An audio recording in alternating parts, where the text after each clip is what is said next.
There are three things that happens in the beginning of every relationship, and I'll come back to that in a few seconds. So how do you stop your partner from lying to you? If you've had any experience for any amount of time, you've probably recognized, and if you haven't already, recognize that you can't stop anybody from lying to you.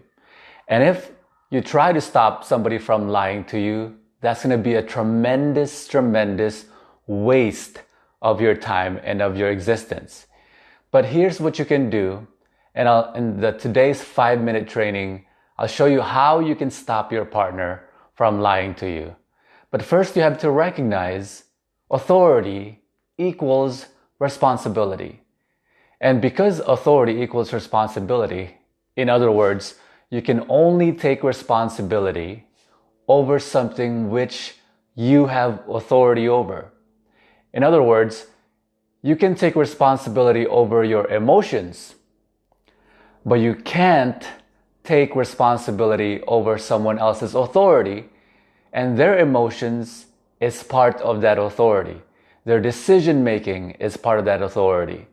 So you can't take responsibility for what others have control on and you have no control over. In other words, you can't make anybody feel any particular way. You can't make anybody love you. You can't make anybody hate you. You can certainly contribute to facilitating their hate or their happiness, but you can't make anybody do or feel those things. And certainly, you can't make anyone tell you the truth. What are you going to do? You're going to leave the relationship? People even lie to themselves. So you got to cut them some slack. The best you can do is this. How do you stop your partner from lying to you? The way you stop your partner from lying to you, since you can't take authority over someone else, you can't take responsibility over someone's authority, you can't stop anybody from actually lying, you can't make somebody tell you the truth. The best you can do is you can facilitate a relationship of non-judgmental acceptance. You see, the reason your partner is lying to you is because they recognize that when they can't tell you the truth, because when they tell you the truth, they will be punished for it, or they will be judged for it, or they will not be accepted for it, and therefore the easy way is to lie. The easy way is to lie.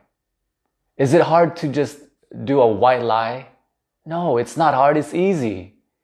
Especially when they recognize that they will be punished for it. Not necessarily punishment in the physical sense, but punishment in the psychological sense, emotional blackmail, terrorism, emotional manipulation, things like that. And so the way you get your partner to stop lying to you is you have to facilitate a relationship of non-judgmental acceptance. What is non-judgmental acceptance? To be non-judgmentally accepting is to accept the person for who they are, warts and all. All of them, every single aspect of them, you accept. And you're non-judgmental about it. You recognize to yourself, this person is a unique individual, is an individual to her or himself. And they have their own quirks, their own likes, dislikes, desires, and truths, and things they don't like, things they don't prefer. They have preferences. And I can never project what I prefer onto that person.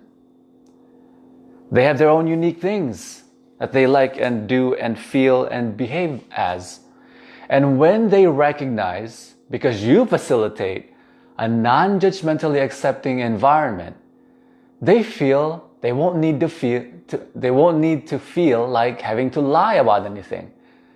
And so I communicate with my partners and I say, there's never any need for you to lie. That's silly, because I am non-judgmentally accepting.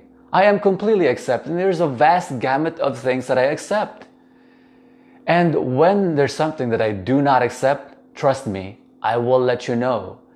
And when we recognize that, hey, this is not such a big deal, we'll talk about it and we'll add it to my repertoire of things that I accept. Because the things that I don't tolerate, I really don't tolerate. I'm either only accepting, in which case you can be completely yourself, or not accepting, which I'm non-tolerating, therefore I won't accept it and I won't have it. And because of this clarity, they never feel the need to lie. So I'll end it with this. Recognize that there are things that occur in every relationship.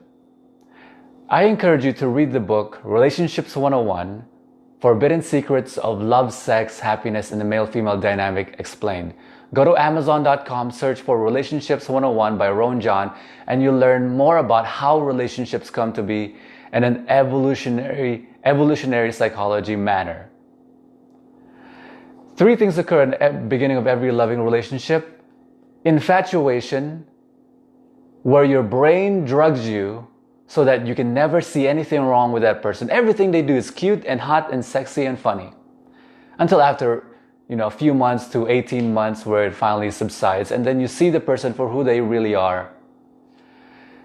Number 2 is intimacy, how well you know that person. In the beginning of every relationship, you know that person very little, and the other eye is bolstered high by infatuation and the lack of intimacy, and that is intensity, the sexual intensity where you have sex pretty much every day. And when the infatuation goes away and the intimacy rises quickly, intensity wanes.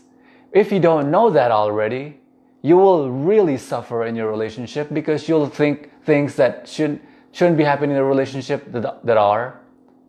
And you can't give your partner a pass, and you think they're lying because you don't accept their behavior. But the truth is, there are things that occur that you don't know, which is why I encourage you to read the book Relationships 101 by Ron John. Share this if you appreciate it, like it, heart it, and comment if you have any comments. And I'll see you on tomorrow's training. Bye-bye.